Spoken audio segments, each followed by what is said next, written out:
White হাউসের কঠোর নিরাপত্তার মাঝেই গুলির ঘটনা, স্তম্ভিত ওয়াশিংটন। মার্কিন প্রেসিডেন্টের অনুষ্ঠানে এমন দুঃসাহস দেখালো কে, আর কিভাবে ঘটল এই চাঞ্চল্যকর ঘটনা, চলুন জেনে নিই।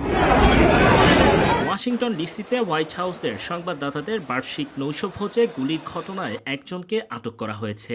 এই ঘটনায় এক পুলিশ কর্মকর্তা আহত হয়েছেন বলে জানিয়েছেন প্রেসিডেন্ট ডোনাল্ড ট্রাম্প। গুলির ঘটনার পর আটক সন্দেহভাজন ব্যক্তি সম্পর্কে বিভিন্ন তথ্য জানা গিয়েছে। আইন শৃঙ্খলা বাহিনীর তথ্য অনুযায়ী ৩১ বছর বয়সী কোল টমাস অ্যালেন লস অ্যাঞ্জেলেসের উপশহর টরেন্সের বাসিন্দা। সিএনএনের প্রতিবেদন অনুসারে ২৫ এপ্রিল রাতে প্রেসিডেন্ট ডোনাল্ড ট্রাম্প সহ শীর্ষ কর্মকর্তারা উপস্থিত থাকা অবস্থায় অনুষ্ঠানের স্থলের কাছে তাকে অস্ত্রসহ আটক করা হয়।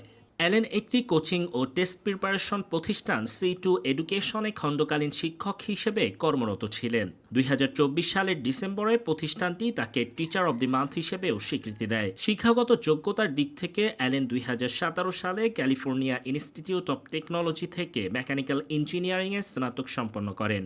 পরে ক্যালিফোর্নিয়া স্টেট ইউনিভার্সিটি ডোমিঙ্গেস হিলস থেকে কম্পিউটার সায়েন্সে স্নাতকোত্তর ডিগ্রি অর্জন করেন। শিক্ষাজীবনে তিনি একটি হুইল চেয়ারের জন্য জরুরি ব্রেকিং সিস্টেমের প্রোটোটাইপ তৈরি করে স্থানীয় সংবাদেও জায়গা করে নিয়েছিলেন। অ্যালেন নিজেকে একজন ভিডিও গেম ডেভেলপার হিসেবেও পরিচয় দিতেন। তিনি বোরডম নামে একটি ইন্ডি গেম তৈরি করেন যা স্টিম প্ল্যাটফর্মে বিক্রি হয়।